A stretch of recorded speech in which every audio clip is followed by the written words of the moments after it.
почитувани колеги пратеници, почитуван министер за земјоделство, шумарство и водостопанство.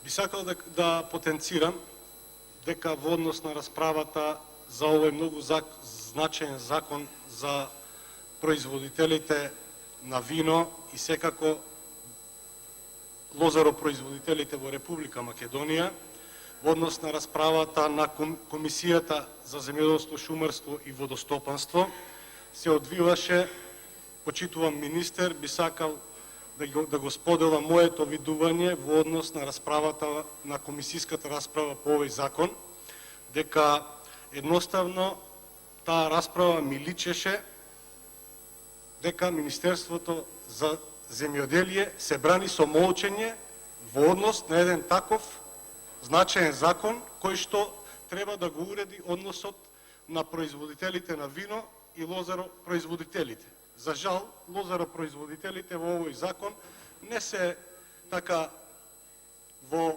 некој поголем обем спомнати и добар дел од тој однос лозари, производители на вино е занемарен во поглед на тоа што сите оние нешта кои што ги засегаат производителите на вино на некој начин се офатени со законот, но правата на лозарите, како и многу пати досега, се ставени во втор план. Навистина и покрај амандманските интервенции од страна на пратеничката група на ВМРО-ДПМН, вашиот заменик министер на комисиската расправа едноставно немаше начин да ја одговори на јавноста, да ни одговори на нас пратениците, зошто одреден амандман не го прифаќа во однос на овој предлог закон. И пак ја повторам, човекот се бранеше со молчење. Знаеме ние во одредени други пракси, кога одредена личност се брани со молчење, кога нема аргументи за она што го застапува. За жал. Можам слободно да кажам дека овој закон, со оглед на тоа што јас вас внимателно ве слушав, имав можност на денешната расправа да го слушам од вас, не станува збор дека 2/3 од вкупниот број на винарии во Македонија одлучуваат за тоа која година ќе биде прогласена за лоша. Туку, еве, ќе го цитирам, став 10 од член 21а од дополнувањето на јачина на алкохолот, пишува вака во овој член. Барањето од став 9 на овој член треба да е поднесено од најмалку 2/3 од производителите на вино запишани во регистарот од член 30 на овој член, кои произвеле најмалку 2/3 од вкупното годишно производство на вино во претходната година. Значи, не станува збор за 2/3 од вкупниот број на винарии. Ова фактички може да го донесат двете најголеми винари во Македонија. По нивно барање да биде прогласена годината со исклучително лоши климатски услови. Исто така, натаму во став 11, исклучително дефинирате што се исклучително лоши климатски услови.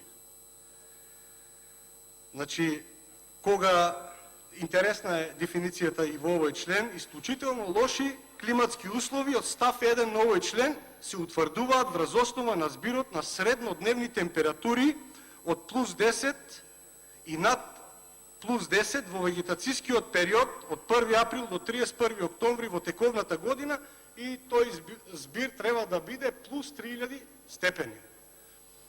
Таква дефиниција во закон и некој да го регулира на овој начин, мислам дека станува збор за едно буквално казардерско решение, кое што ќе им нанесе огромна штета и овој пат на лозарите во нашата држава.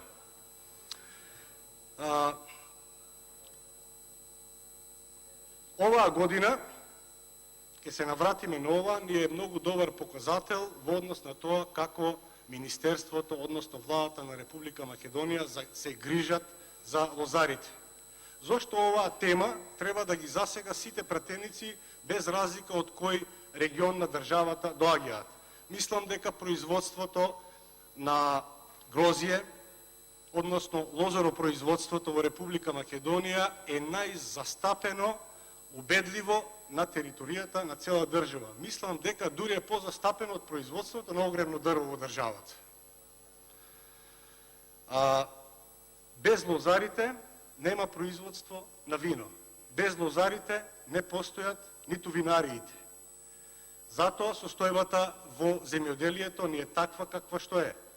Ние уредуваме закони со кои што носиме закони со кои што се предвидува какви ќе бидат условите за винариите, а не уредуваме одблизу каков ќе биде односот помеѓу лозарите и винариите, помеѓу државата и лозарите и така натаму и така натаму. Значи, овој закон не е за да биде во даден момент добар за некоја актуелна влада, дали без разлика дали тоа е влада на СДСМ или на ВМРО ДПМН, но овој закон треба да биде поставен на вистина на стратешки принципи. Мора државата да има стратегија во кој правец да се движи производството на грозје и производството на вино како еден од најзначајните и најстратешките делови од земјоделското производство и воопшто производството на било што во Република Македонија. И сами рековте, почитуван министре, дека оваа гранка остварува над 50 милиони евра годишно од извоз. И ние како држава, пак ќе напоменам, дека ниту една влада нема ексклузивно право да носи закон кој што во даден момент ќе ја покрие својата неработа или неможност да изнајде решение, вистинско решение со кој што ќе биде решен одреден проблем, без разлика дали станува збор за производството на грозје, за производството на вино, за производството на тутун или за било што во нашата држава. Затоа, уште еднаш апелирам, секогаш кога се носи таков закон, да бидат сите страни вклучени, да се посвети вистинско внимание од вас како министер, да бидете присутни и на комисиските расправи и да ги слушнете амандманите, односно предлозите кои што доаѓаат од сите страни. Затоа што секој предлог, секој добар амандман може на вистински начин да изнајде позитивно и решение кое што ќе носи позитивни нешта и за лозарите и за производителите на вино на подолг рок. Сосема ми е јасно зошто вие сте биле зафатен во тој период, во периодот кога овој закон беше на комисиска расправа. Веројатно сте биле зафатени со пишување и подпишување на решенија за преместување на вработени во подрачните единици на Министерството за земјоделие, во полициските станици на шумската полиција и така натаму и така натаму. Со тоа не се решава состојбата во земјоделието и во шумарството во државата. Со тоа само дополнително се долева бензин на огнот, кој што може да донесе непоправливи штети во нашата држава во однос на меѓучовечкото однесување едни спрема други.